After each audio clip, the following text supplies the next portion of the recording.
And Ghana's Rubber Estate Limited girl warns of more job losses by 2026 as uncontrolled raw cap lamb exports continue to cripple processing capacity.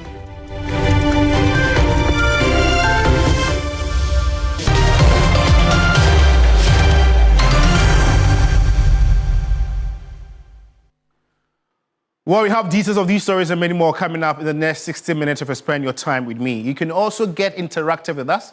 We're live on Facebook. It's TV3 Ghana. Let's begin from here. Pan-Africanist, legal practitioner and governance expert, Professor Patrick Lumumba has blamed the illegal small-scale mining on governance failure. Speaking during a virtual environmental conference organized by the Institute of Governance, Ethics and Religion, Professor Lumumba noted that the time to act against illegal mining is now, given its devastating impact. Take a listen. The conference was held under the theme, Navigating the Challenges of Illegal Mining in Ghana, Impact on Individuals, Communities, Health and Policy. Professor Patrick Lumumba attributed illegal mining to governance failure. We pay salutary gesture to the laws. So we must have a mental revolution. We must have men and women in positions of authority who are prepared to do the right thing. The population must also be a population that calls leaders to account. There are no easy solutions. In Ghana, you are now beginning to see the impact of galamsey. In different countries, we are now beginning to see, as somebody said, that these are life and death issues. Perhaps it is only then that our eyes will open. Meanwhile, a former World Health Organization representative in Tanzania and Namibia, Dr. Charles Segu Moses, says Ghana is facing a public health disaster driven by illegal mining and is entirely preventable. Dr. Segu Moses emphasized the generational impact, particularly on pregnant women and children. Dr. Segu Moses called for urgent action, highlighting that the public health crisis caused by illegal mining is entirely preventable if proper policies, monitoring and enforcement measures are implemented. We need to reform national policy on environmental health.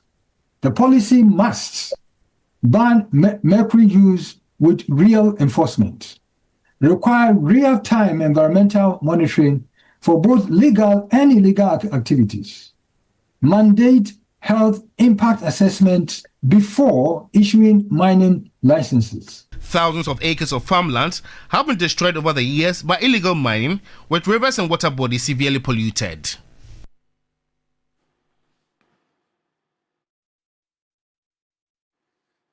And our legal experts are urging the government to consider introducing a legislative instrument to regulate the use of bail bonds and prevent potential abuses. Concerns have been raised about the increasingly high bail conditions imposed on both ordinary citizens and high-profile individuals, conditions many describe as excessive and unfair. Calls for urgent reform are growing, with critics arguing that high bail bonds are sometimes used to intimidate individuals and in effect keep them in custody, despite constitutional rights to bail. Legal practitioner Martin Kpandai has backed the proposal, stressing that a legislative instrument would help curb misuse. I suffered one on the, I think Wednesday was 3rd of December 2025, where OSP, they asked me to provide a landed property. You should not be saying I should bring landed property in my name. That request was made so that I would not be able to fulfill it at that time of the day, so that minimum I was sleeping there. That's I will spend the night in custody. When you have difficult or harsh bail terms, it affects the poor more, because if the poor don't have the capacity to meet the bail conditions, they stay in custody for a longer period. These Supreme Court decisions have been aimed at trying to reform the law on bail, but it takes time. The cases take time. I agree with you that if we did this law that we send to Parliament, it can be faster because we can do many things rather than going to court one by one. Lawyer Christian Mamhese adds that the reform would be meaningful only if prosecutors refrain from using bail bonds as a tool for vengeance. In order for us to have a prescribed law that deals with bail, so that we would not have the situation where bail is used by members of prosecutorial institutions or persons in that particular institution to whether to venge a pound of flesh. Going through all of this is always money, and a poor person who does not have that, what happens to that person? That becomes another problem. But litigation has become expensive, and in order to ensure justice for all, some of these things needs to be addressed by parliamentarians. Persons in that particular judicial or quasi-judicial position would be guided by that particular legislation, so that there will not be uncertainty in that area. Meanwhile, ordinary citizens are not spared, as many struggle to meet the full requirements of bail condition, turning the process into a heavy burden. Away from legal-related matters, campaigning is intensifying in the Kpandai district of the Northern region after the Electoral Commission scheduled Tuesday, December 30, 2025 for the Kpandai parliamentary rerun. The rerun follows the seat being officially declared vacant by the Clerk of Parliament. There's more in the following report. The Electoral Commission has set Tuesday, December 30, 2025 for the Kpandai parliamentary rerun. The Commission's action was triggered by the receipt of a formal notification from the Clerk to Parliament declaring the Kpandai seat vacant. The Tamale High Court had on Monday, 24th November 2025, ordered the rerun of the 2024 polls in the constituency within 30 days. Pollster and Executive Director at the Global Info Analytics, Musa Dankwa, says the new Patriotic Party candidate in the Kpandai parliamentary election, Matthew Nyindam, is very popular on the ground ahead of the rerun of the polls. What we are seeing is no different from what has been happening in the last 3-4 years. I mean, the last 2 election cycles. We expect the race to be very, very fierce. And I think the early indications shows that we're not going to be surprised in terms of how closeness it will be. And I think the MPP from 2012 has done very well in terms of the numbers. They were able to stand a seat that year, and they retained it in 2016. And 2020, somehow they lost it. And they won back again in 2024, even though the court had annulled it. Vice President of Imani and private legal practitioner Kofi Bento projected that incumbency advantage will play out in the upcoming Kpandai parliamentary election rerun. You can see over time, NDC is losing popularity, NPP is gaining popularity. If you look everywhere else, you see this kind of trend. That is one. The other thing you should know is that Kpandai is nobody's stronghold. True. It's nobody's stronghold. In fact, if we are going to talk about strongholds, then Nyindam is getting stronger. All right, but I can say it's nobody's stronghold. That said, the power of incumbency will come to play in this by-election. People voted. In the counting, in the collation, in the management of the election process, we had a problem. And if we had a more diligent electoral commission, we would have avoided this. For lawyer Martin Kpebu, he is unable to rely on the results of the Kpandai parliamentary election in the 2024 general election to analyze the performance of the new Patriotic Party candidate Matthew Nyindam. We were going for a rerun because laws were broken. So it should tell you that there may be, it was due to shenanigans. In actual fact, that's what the court has held. That's what the court has held. These votes that Nyindam got, etc., you attribute to voter fraud, etc. So once there is voter fraud, etc., it's difficult to say that he should win again. So I'm not able to rely on the 3,734 votes that he got to win as basis to say that he will automatically win. No. A policy analyst, senior lecturer at the University of Ghana, Dr. Joshua Sato, noted that the MPP has been consistent in its performance in the Kpandai parliamentary elections. It's not strange, it's not outrageous to see the figures, and they kind of follow a pattern of candidates winning, and these people are very shrewd voters. If you want to look at the people of Kpandai, when you look at these results, they look at the candidates and they vote on the candidate's merits or demerits. Matthew Nyindam here seems to be a very likable and popular guy. He is outperforming his party. Look, if you look at the other figure you showed me, he has done far better than the NPP, completely. The Electoral Commission stated that the rerun will be contested exclusively by the three candidates who participated in the original 2024 parliamentary election for the Kpandai constituency. The Kpandai seat is one of the 18 parliamentary seats in the northern region. The governing National Democratic Congress (NDC) holds 11 out of the 18 seats, with the NPP having 6 seats and 1 independent in the Woolensey constituency. Will the rerun lead to the NDC having an additional seat to bring its total in the northern region to 12, or will the opposition NPP hold on to the seat? Voters in Kpandai will make that decision on December 30.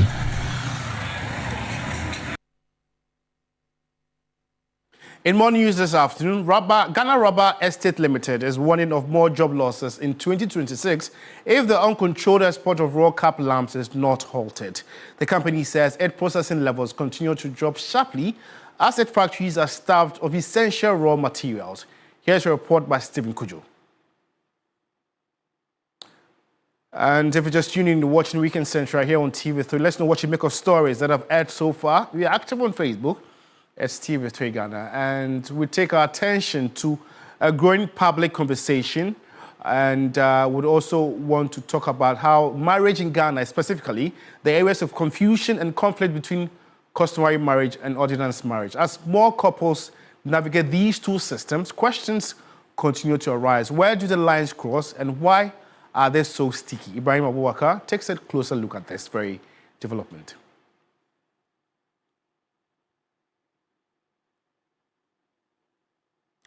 And you're watching Weekend Central here on TV3 with me, myself, George Queenie. We're going for a commercial break. We're back with more news. Stay with us.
Welcome back from the break. In more news this afternoon, Ghana Rubber Estates Limited GRL is warning of more job losses if in 2026, if the uncontrolled export of raw cab lambs is not halted.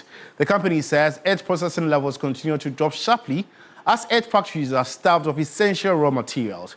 Here's a report by Stephen Kujo. GRL, Ghana's leading rubber producer, is struggling as the uncontrolled export of raw cab lambs continues to deprive the factory of vital materials. The company, designed to process 178,000 tons of dry rubber annually, has seen its operational capacity drop from 69% in 2023 to 41% in 2024, and a decline to 36% this year. Projection indicates a further decline to 33% by 2026 if export of raw cab lambs persists. The shortage of cab lambs has forced GRL to halt its usual three-shift system, affecting productivity and jobs. According to the Secretary of the Association of Natural Rubber Actors of Ghana, Peria Champon, the resulting job losses are pushing some affected workers into illegal mining in the district. Rate of export of raw rubber. When we export the raw material, it is the jobs we are exporting. We are losing foreign exchange earning. It has physical issues whereby we don't have taxes. Okay, they needed revenue for government. So clearly there's a lot that goes against us when we export the raw rubber, and we're asking that we stop. Again, once you export the raw, the factories don't get the enough raw material to process. So what it means is that we need to be able to reduce our work staff. And if you look at just the processing factories alone in Ghana, between January 2025 and at the end of October 2025, the workforce had reduced by almost 25%, which is very serious. I mean, we are in areas where we have a high rate of galamsey. Now, when these people are out of job, they need to feed their families. What jobs are we asking them to do? They have to turn into galamsey. And that's what we're asking. Also, the export of raw rubber is collapsing the whole industry. Meanwhile, government has announced plans in the recent budget to ban the export of raw cab lambs under the Feed the Industry program. As part of effort to support the policy, the Parliamentary Select Committee on Trade, Industry and Tourism visited the factory to assess the situation firsthand. Chairman of the committee called for urgent reforms, warning that the current value chain is harming the country's economic interest. I have realized that the wanton exportation of the raw rubber has a very negative impact on Ghana as a whole. It has created the opportunity for some middlemen and scrupulous middlemen to make their money to the detriment of the farmers. Two, it has led to job losses. Three, because the people have lost job, once they leave, they must eat. So most of them have resorted to galamsey, which we don't want to hear of. This is a very serious situation, which President Mahama will not listen to at all. He further pledged that the committee will step up advocacy and trigger the necessary legislation to ban the export of raw cab lambs without delay. Before we came here, because the issue had been with us long ago, as soon as it appeared in the budget, we started working around it. We've met some ministers who are concerned, and they have bought into our concern. So what we'll do is when we get back, it's a matter of pushing them. And we look at our other committees, because it's an ally, we have to be concerned about subsidiary legislation committee. So we'll be meeting our colleagues. We'll talk to them about the effect. The proposed ban on raw cab lambs exports, along with the value chain reforms, is aimed to protect livelihood and boost local processes and save processes from collapse. Stephen Kujo, TV3, Apimenim, Western Region. Well, let's know what you make of the declining levels in GRL's production and also Ghana's rubber exports crisis. Engage us on Facebook, it's TV3 Ghana. Hopefully your comments, reservations and opinions will be read and shared to the rest of the world. And now let's turn our attention to a growing public conversation around marriage in Ghana, specifically the areas of confusion and conflict between customary marriage and ordinance marriage.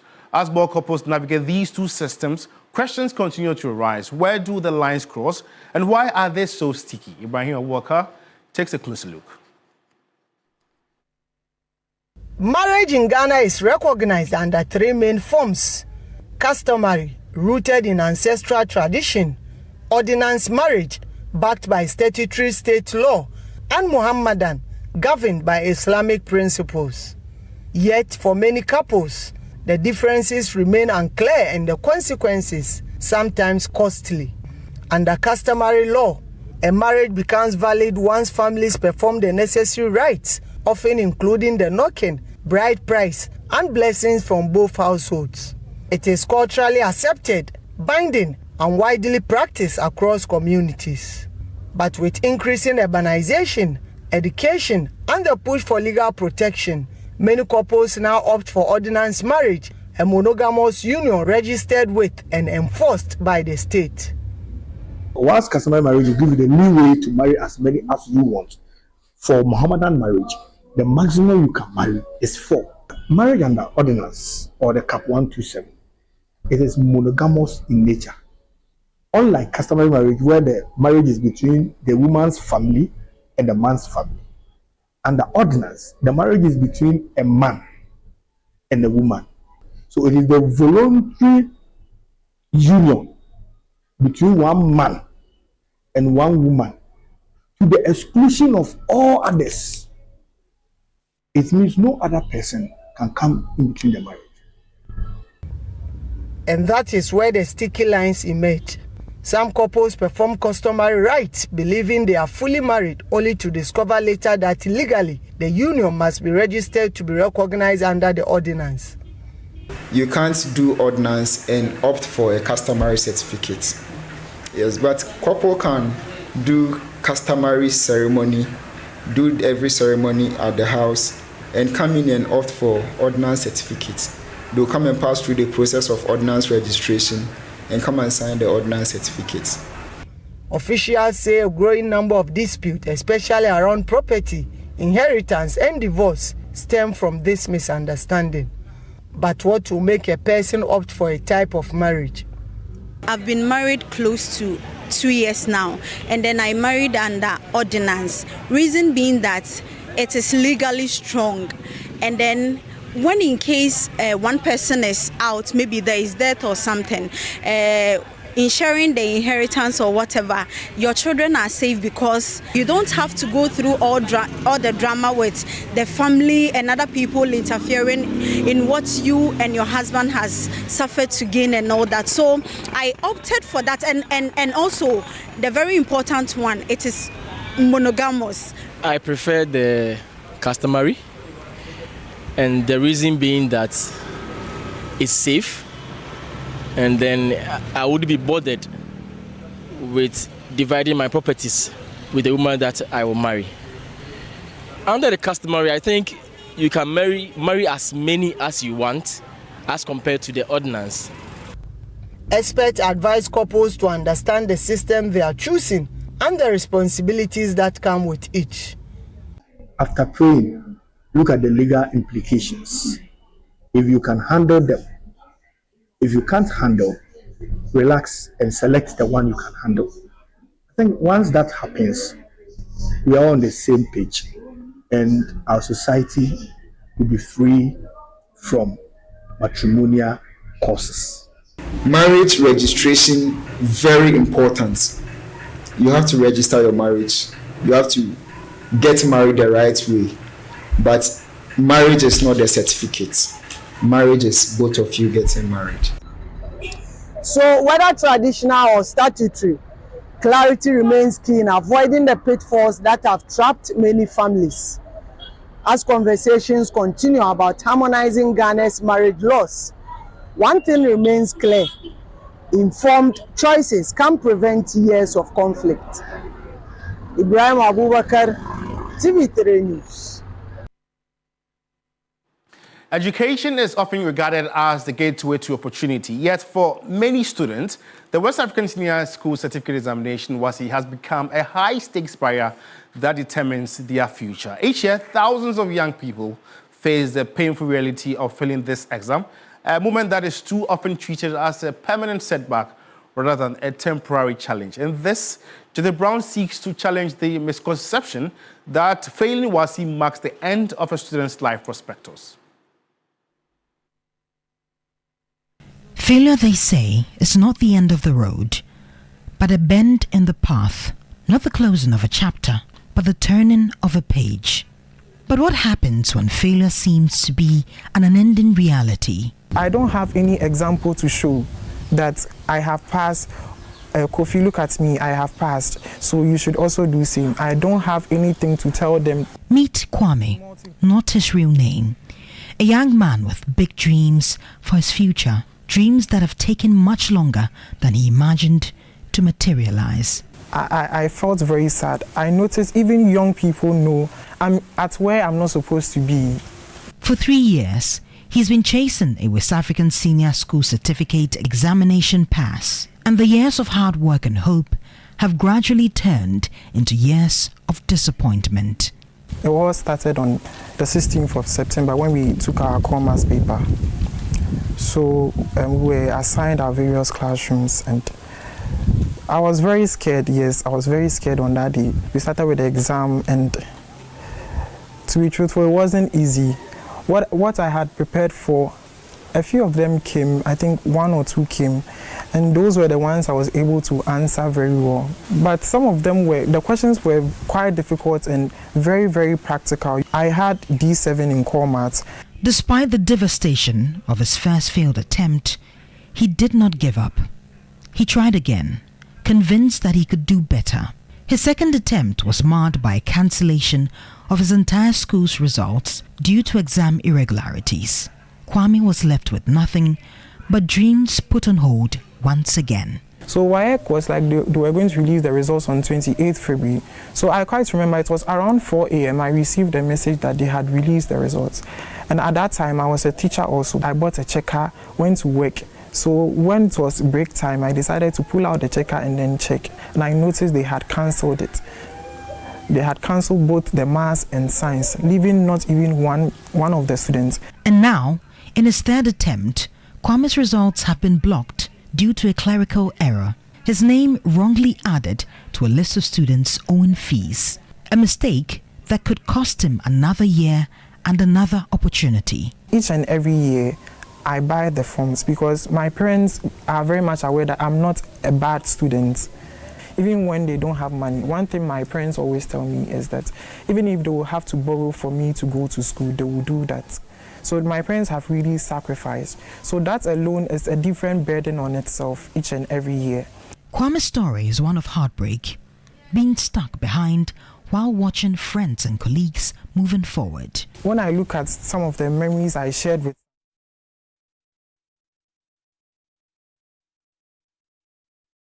of my life where I need them the most, that is when they have just left me. But the story is not unique. Many students in Ghana face similar challenges, struggling with the pressure of passing the WASI. This narrative not only undermines their confidence, but also limits their access to alternative pathways for growth and success.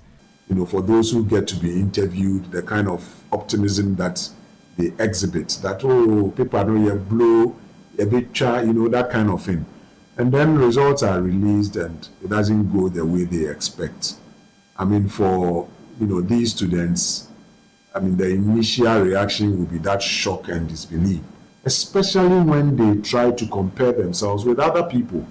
And if that continues, then it's more like the beginning of a low self-esteem. But should this be the case, that students are unable to continue education on the account of a few failed subjects? Some of these cutoff points, you know, have been stipulated way back, and that's what's been used. I mean, all the universities have used, you know, for all this while. And so, if all of a sudden something has to be done about it, it requires, you know, the same efforts that, you know, were used initially. You know, so again, it will require that, I mean, people who matter come together, you know, so we all can find a lasting solution to this unfortunate occurrence. Ultimately, the measure of a nation's progress lies not in how it rewards success alone, but in how it supports those who stumble, helping them rise again with dignity and with purpose. Judith Brown, TV3 News. Well, away from education, let's delve into health, as officials are warning that the fight against malaria in Africa has reached a critical turning point, with drug resistance threatening recent progress. Partial resistance to artemisinin has been confirmed or is suspected in at least 8 African countries, including regions in East Africa and the Horn of Africa. According to the latest World Health Organization report, 2024 saw an estimated 282 million malaria cases globally and 610,000 deaths. About 95% of those deaths occurred in the African region, with children under 5 disproportionately affected. The backbone of malaria treatment across Africa, artemisinin-based combination therapies face growing challenges. At a regional dialogue on malaria drug resistance in Africa, on the sidelines of the ICASA conference, scientists encouraged more efforts from government to protect the cure. Partial resistance to the drug has now been confirmed or suspected in at least 8 African countries. And they have varied forms of the mutations, and they are gradually increasing. So the African leaders, I think, should take this as a very important issue and support their countries. Take ownership. Ghana is yet to experience drug resistance in the treatment of malaria.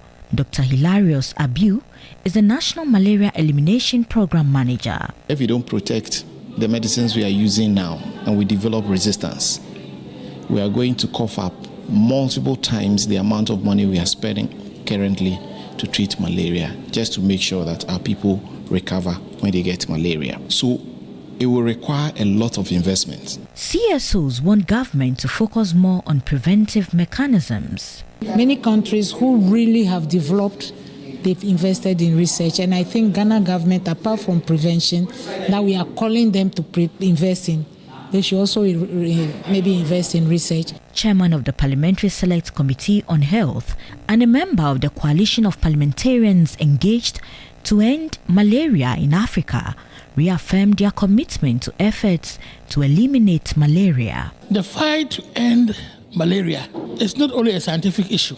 It is not only about the mutation of the malaria parasite. It is about how, as a society or as a country, can vote resources to fight against this malaria parasite. Experts warn that if resistance continues to spread unchecked, Africa could see significant increases in treatment failures, putting millions at risk and jeopardizing decades of progress against malaria.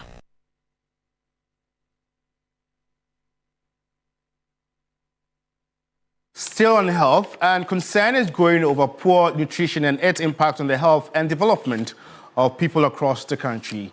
From the types of meals consumed to the financial capacity to afford healthier options, stakeholders warn that current eating habits are contributing to increasing health risk.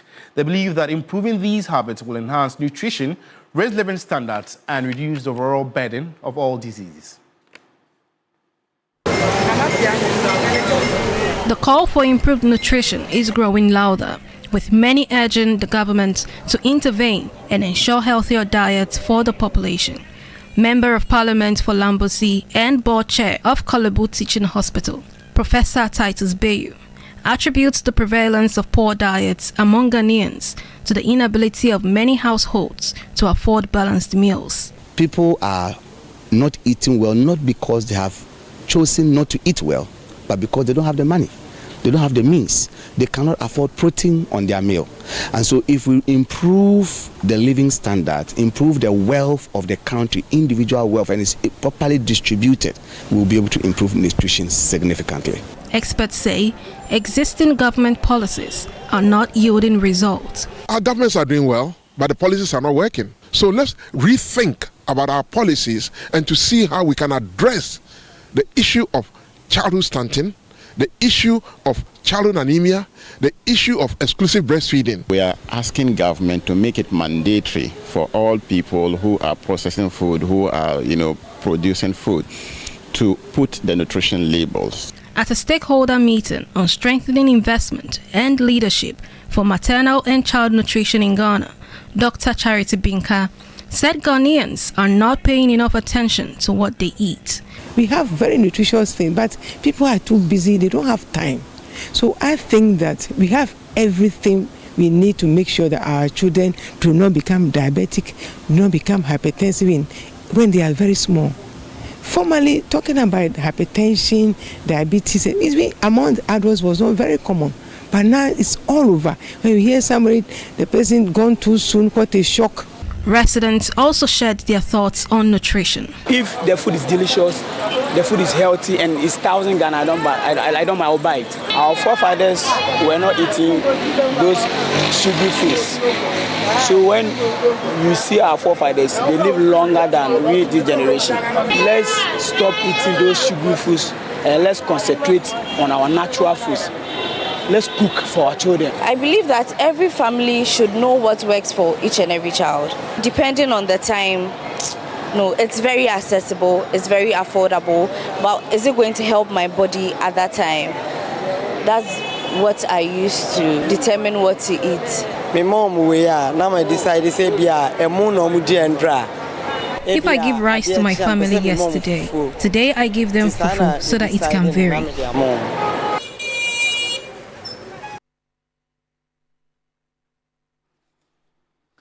And now the Community Health Nurses Association is calling out its national leadership over what it describes as years of systematic financial abuse and mismanagement under the former leadership. Members are demanding an immediate forensic audit into the association's finances and have threatened legal action if their demands are not met.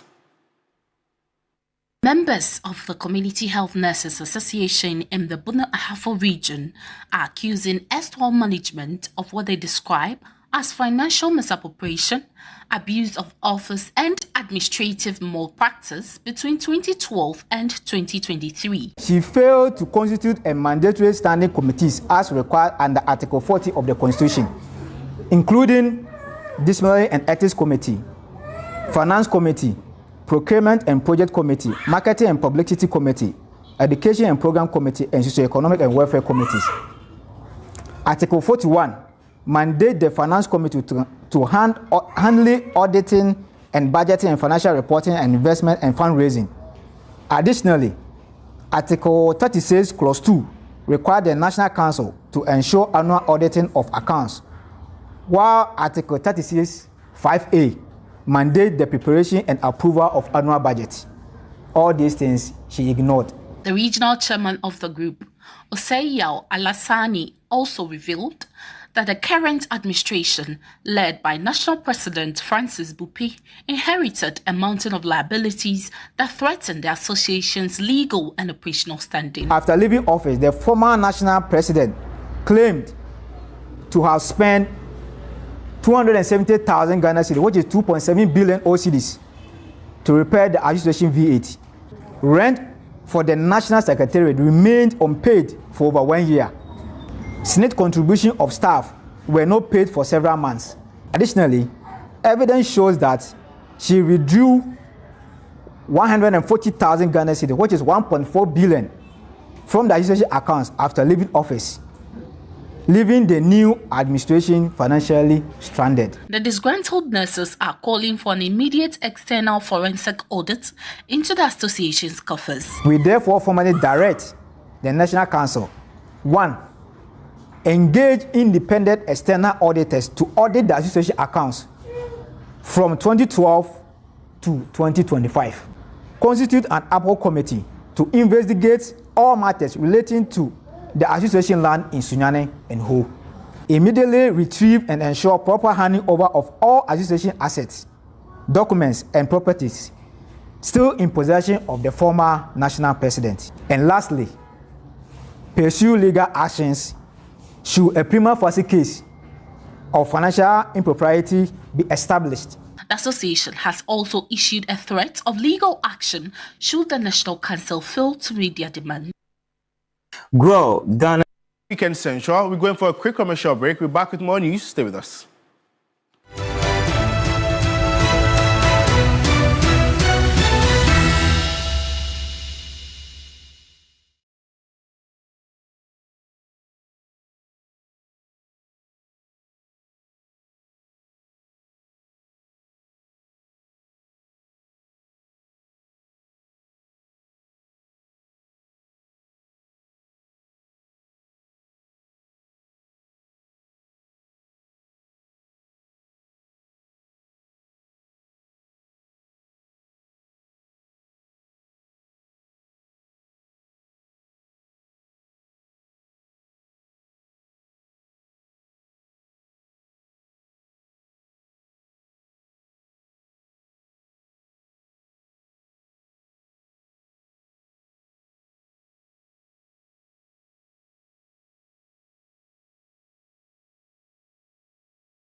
in the draft constitution. This prompted calls for peaceful resolution from the leadership of both kingdoms.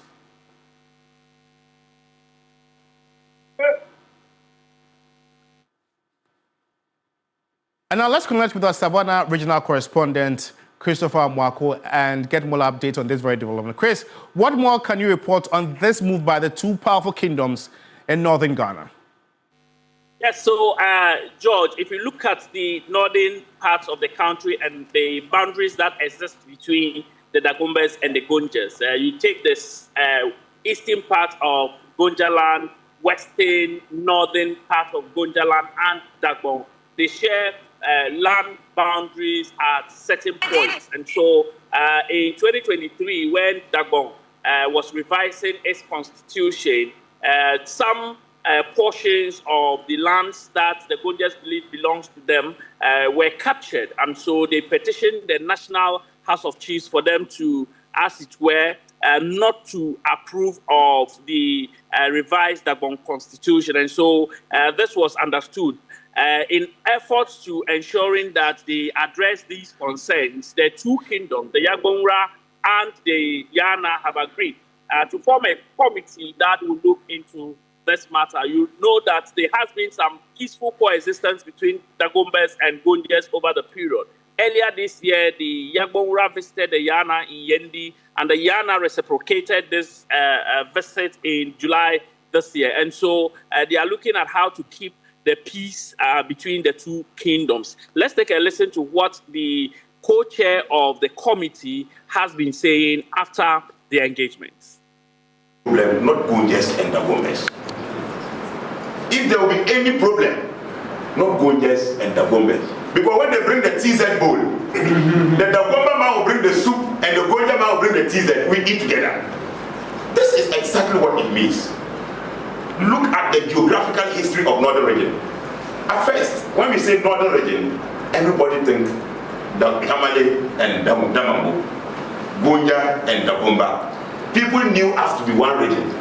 Who's that? This team invited us. The press, ladies and gentlemen, it is with a profound sense of history and immense honor that I address you today as we inaugurate this all-important committee, a brainchild of the visionary leadership of our two great kings. This gathering is not merely a meeting. It is the dawn of a new era of friendship, cooperation, and shared destiny for the peoples of Gabon and Yokon. The recent unprecedented and historic exchange of visits between our revered kings has laid a solid foundation. And Chris, before you take leave of us, we know that these two kingdoms have some similarities when it comes to their cultures and traditions. Briefly shed light on some of them. Yes, so George, if you come to the northern part of the country where the Dagombas and Gonjas are, first of all, they intermarry. There are a lot of Dagomba women married into the Gonja kingdom and the vice versa. We also have, when it comes to some cultures like the Damba, the Bugum, which is the fire festival, and other festivals that are celebrated. Very common in nature, and the two, you cannot be able to distinguish between the Gonja Damba and the Dagbon Damba because they all have some similarities when it comes to the rhythm and the dance steps. And so there has been that cordiality, that issues of oneness and identity when it comes to the two kingdoms. And so it is the hope and belief of the people within this area that this particular committee will bring an end to some of the pockets of land disputes that have been recorded between the two kingdoms. George. Yeah, so thank you so much for that very update. Christopher Mwako is our Savannah regional correspondent, and we'll be giving you more updates on this very development in our subsequent bulletins. And also stories that have aired so far. We're active on Facebook, TV3 Ghana. Hopefully your opinions will be read and shared to the rest of the world. And now, small-scale poultry farmers in the Bono East region, a major hub of Ghana's poultry industry, are facing unprecedented crisis marked by mounting debt, soaring input costs, and devastating egg glut. The situation is forcing farms to downsize and threatening the livelihoods of thousands. The poultry industry in Ghana faced repeated challenges this year, ranging from oversupply to lack of ready markets. Professor Amayal Asabri, a retired academic and poultry farmer in the Bono East region, says the situation has become increasingly difficult. With a farm of 3,000 birds, he described the daily struggle to stay afloat. Initially, they pick the eggs, and within 2, 3, 4 days, sales have been made, and then they pay back. This time around, it takes more than a week. They don't come back to settle their indebtedness, and you need to look for money elsewhere to prepare feed. The farmer noted that the price of a crate of eggs has reduced marginally from 60 cedis to 40 cedis, making it impossible to break even. We were selling one crate at 60 Ghana. Now it's 40. You see, so how do you break even? The financial distress has forced Professor Asabri to make drastic cuts. If you look at the hen coops there, I have 1, 2, 3, 4, 5 that are empty. But I'm scared to expand because you are not getting support from anywhere. There are no grants from anywhere for you to expand. Currently, I have only 2 staff working on this. At a point in time, I had up to 10, but now I think the glut is not been easy. He suggested that the government should identify players in the industry, support them with capital, and set a clear target for employment.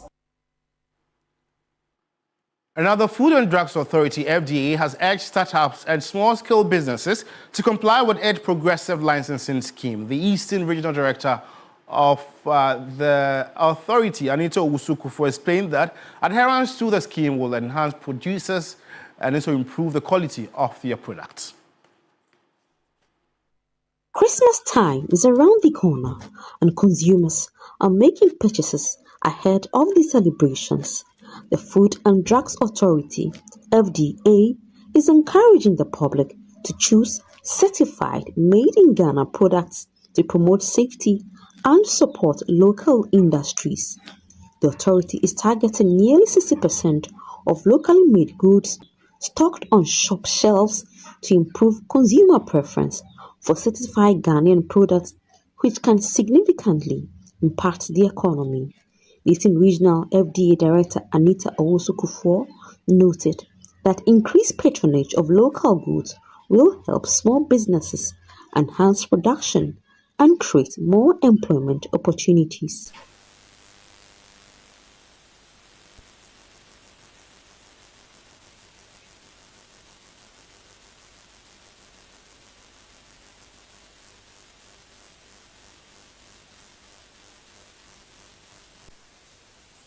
Well, that's all time will allow us this very afternoon. And for more news updates, just log on to our website. It's 3news.com. Alternatively, join my colleagues Noble Crosby, Alan and Grace Amwa-Ajiman tonight on News 360 at 7 p.m. And also at 1 p.m. right after this very bulletin, there's hot issues with my colleague Kemini Amano. You want to stay with us for the very latest updates. In a world where you can be anything, just be kind. It costs nothing to be kind. Enjoy your afternoon.